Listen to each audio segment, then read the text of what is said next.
Good evening. My name is Jay. I have been in market research nearly 8 years. I have an MBA basically in advertising and research. What we will talk about today is a little bit about digital advertising in Vietnam, how many people use it, and how Epinion thinks digital advertising should be seen and measured in general, right? So to begin with, okay. Vietnam has one of the highest internet penetrations anywhere in the world. Certainly the highest, definitely the highest in Asia. By some measurement from different agencies, including us and Group M and all, where we do on-ground work, we know that in urban areas like Ho Chi Minh City and Hanoi, daily usage of internet is as high as 60%. And in rural areas, there are some estimates which vary between 20 and 30%. But what I'm trying to say in general is that we usually look at only TV as a large scale media which can create brand level impact or which can create business level impact on your consumers. But when you're looking at 44% reach and when you think about internet as an engaging medium rather than being a passive medium, we are talking about creating impacts on a completely different level altogether. And I think I will show you some of the slides moving on. What we also have found out is that on an average, a Vietnamese person who is online is one, it could be a man or a woman, on an average makes about 5 million dong a month and has at least a high school education. So this is what we are looking at as in terms of an average profile of a Vietnamese person who goes online.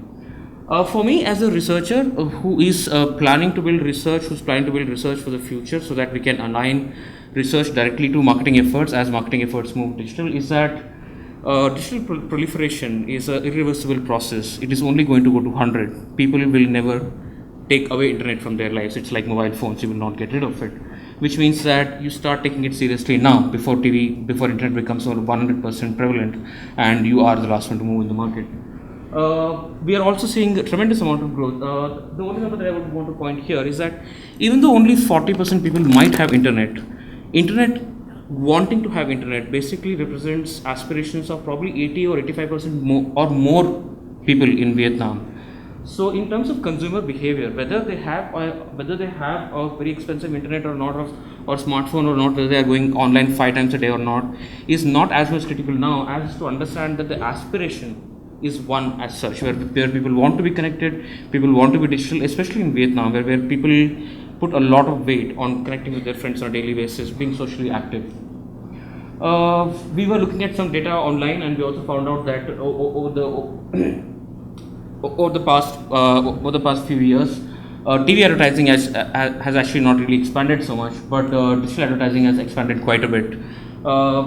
We have this slide. I think we are sourcing this from Little Brown, and I would just like to point out here that in these days, across research done by Nielsen or other agencies also, what we have studied across Opinion also is what we have studied is that as you mix more media, the impact gets deeper and deeper. Not because you're creating different kind of frequencies, but the nature of the frequency that you're creating. It's the nature in which people react to radio, as opposed to how people react to something which they see online while they're doing a Google search. Now, obviously, the impact of TV plus digital here is reflective of the percentage of digital spent here. So that is why you will see that it's pretty small. Well, what are we really talking about here then? Traditional media so far, TV, and we all know that it's a fairly passive medium. We don't know if people are actually watching or not, whether they're in front of or not, whether the face is actually facing the television or not, who from the family is actually watching there. And even if people were to see something on television, there is no way a consumer can express that back to the brand or the product or the community in a way that the brand manager can learn from it or the community can learn from it. Whereas in online, that's not the case. Online, if you see something, you can actually instantly go and talk about it to your friends. You can get advice. You can talk to other people about it, right? A small example of that is that we work with an agency here in Vietnam called Buzzmetrics, and they have a social crawling software which basically monitors comments written about brands in reactions to various content that is published, and they basically count the number of comments which people are making. And you can see in Vietnam clearly that handheld or smartphones, which Vietnamese obviously are very, very fond of, is one of the categories which is actually being talked about the most.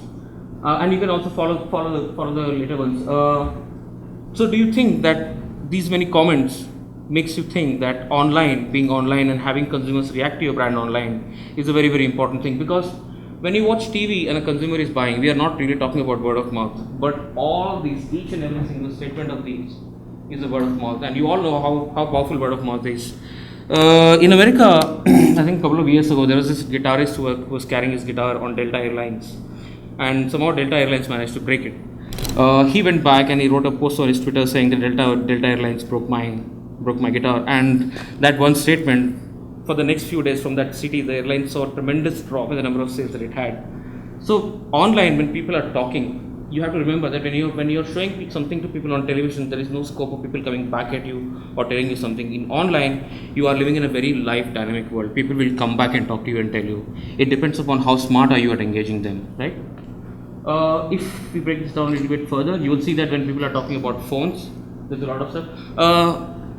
If this is a lot technical, you guys can talk to me after the presentation and I can take you through it in a great more detail.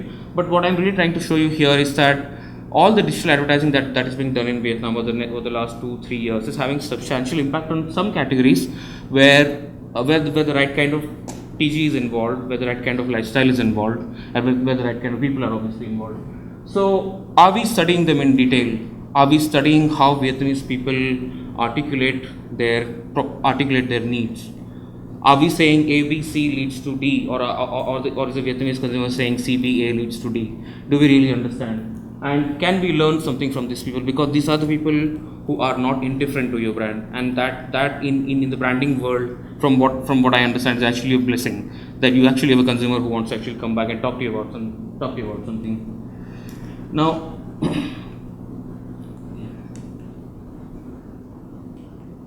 we shall have a small case, and we have organized some questions based on the search that I had done on Google. And I'm doing this simply because it's a little bit heavy presentation, so I will take you to the next step after that. So, which do you think is the largest spending digital category in Vietnam? Which category spends the most money online? I'm sorry? Smartphones. Telecom. Actually, telecom companies spend the most amount of money doing digital advertising in Vietnam. You know the largest digital advertiser by brand. So you know this. The other one should be very easy to guess. Take a guess.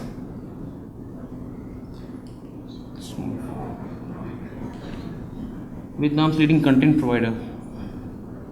Any guesses?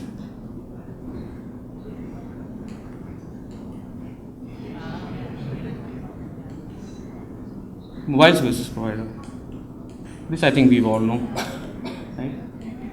And do you know which social networking app is getting installed the most these days?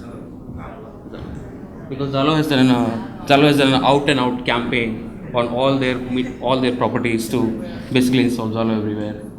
Yeah. The purpose of this. Okay. And Vietnam's leading website is basically Coco. The purpose of this quiz was to see if you guys are tuned into it, but it looks like it's not. Okay, coming back to the main point again. What is the real marketing challenge that we are facing? The real marketing challenge that we face, marketers, branders, is that how do we manage the mix that we have? How do we manage the media mix that we have? How do we allocate the funding to different media sources so that I create the maximum reach and impact in terms of delivery, but I'm also able to maximize the opportunity that is presented to me by the media.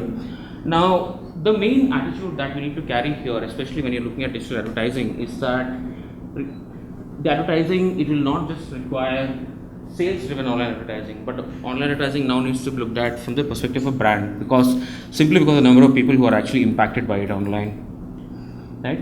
So what are we currently measuring? So when we talk about digital campaigns, all the digital advertising, what are we currently measuring? From what we see at Epinion, from different kinds of places that we see reports from, you will usually see something like a click-through rate that's being monitored, cost per million impressions being monitored, or impressions being monitored, or CPC being monitored. But what is the real purpose of all this? What is the real purpose of all this? Are these KPIs for the manager who's spending the money, or should the KPIs be for the brand and the business which the money is actually intended for? Right? These KPIs sound more like they're for the brand manager so that he can justify his spending, whereas the real metrics that you really need would be, the real metrics that you really need will be the branding metrics. How the communication is impacting impression of the product or the brand in the market, and that is what we really need to learn from digital advertising.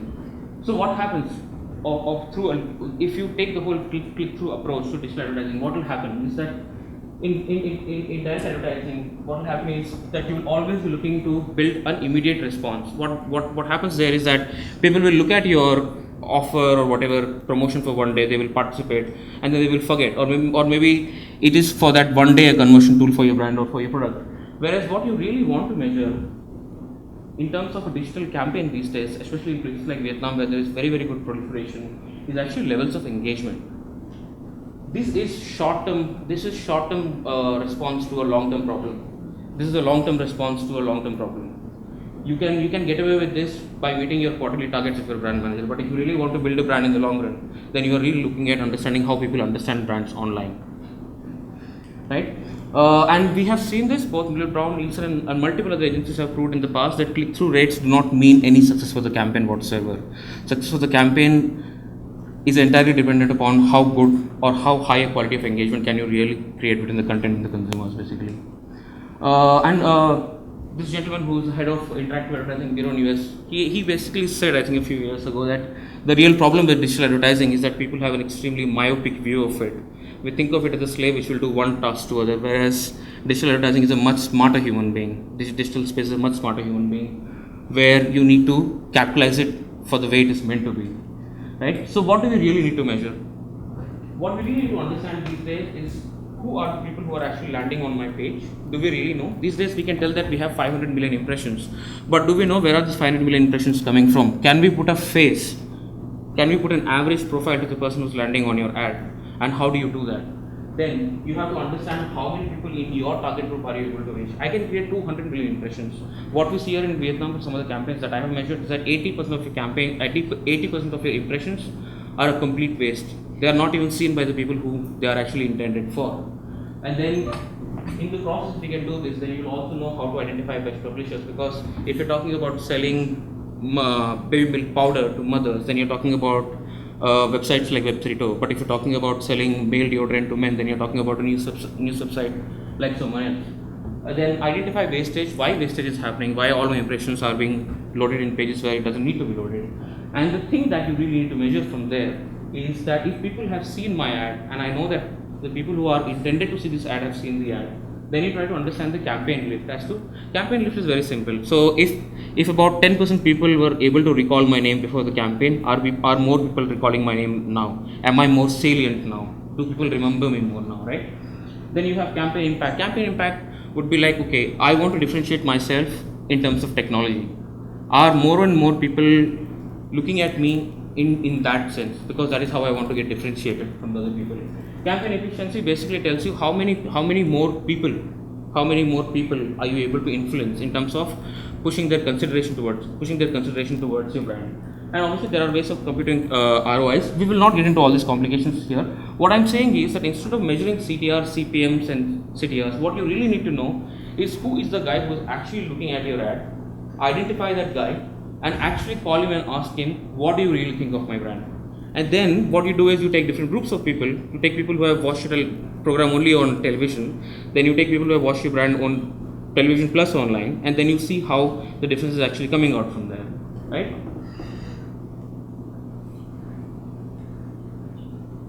This is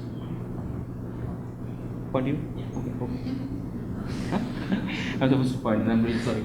Okay, so this is the technical side I was talking about. I want to know how many of you are comfortable with research or sciences or mathematics at all?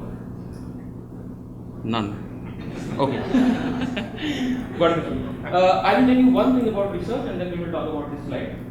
What is research? Research is a way of testing a certain idea, right?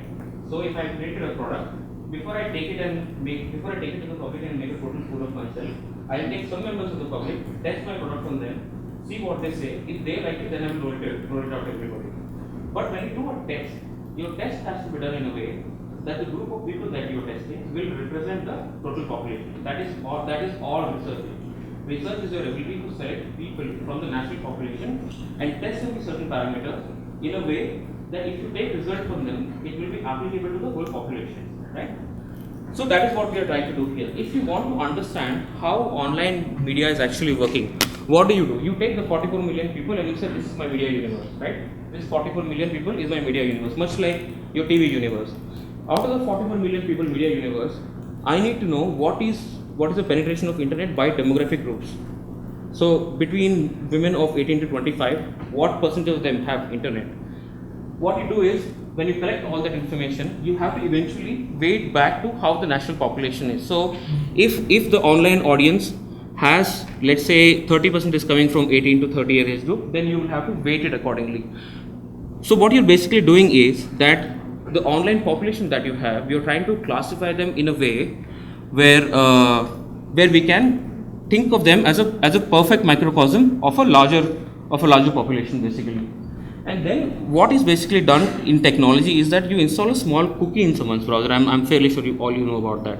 You install a small cookie, and this cookie has the ability to know every time you land on a certain client's ad page. Like the cookie that we have at Epinion, it can identify all the ads that we are supposed to basically measure. And then from there you compute the reach, because then it will tell you how many people in your TG you are able to reach, because of every single person we already know the demographic data, right? Then you measure all the other overtime.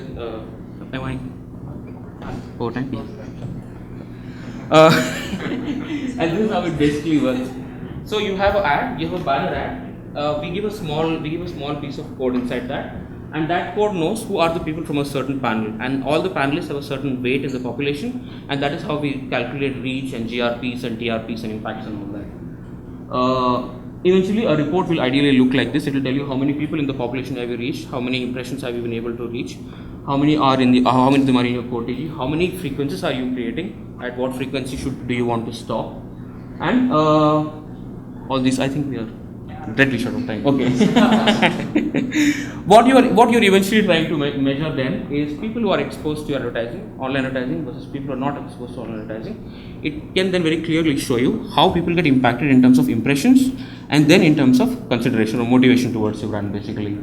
Okay, and then as you have more and more campaigns that we measure in Vietnam, now what we do is that all the digital campaigns that we measure at Epinion, we basically benchmark them against the average campaigns that we have studied here to see whether you are able to deliver or not. And I think that's it.